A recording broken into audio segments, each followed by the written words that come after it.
नमस्कार मित्रांनो, मी योगेश गावकर यूट्यूब चॅनलमध्ये तुमचं स्वागत आहे. आज आपल्याला एकादशमीची पूजा करायची आहे, त्यामुळे आपण देवळात आणि घरात दोन्ही ठिकाणी पूजा करणार आहोत.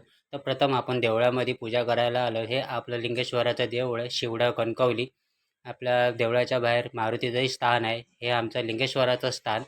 तर आपल्याकडे गोरे भटजी आलेले आहेत, तर त्यांनी अशा सुंदर पद्धतीने गणपतीची रांगोळी काढली आहे. कारण गणेश पूजापासून सुरुवात करायची होती. अतिशय सुंदर पद्धतीची रांगोळी आहे ही.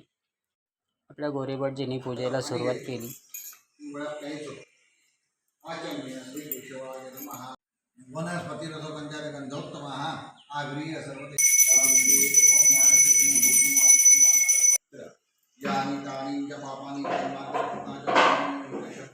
आता आपली देवळातली पूजा पूर्ण झालेली आहे, त्यामुळे आता इथली आवराआवर करून घरच्या एकादशमीची पूजाची तयारी करायची आहे. त्यामुळे आपण आता परतीच्या मार्गाला निघालो. चला तर मग जाऊया घरी.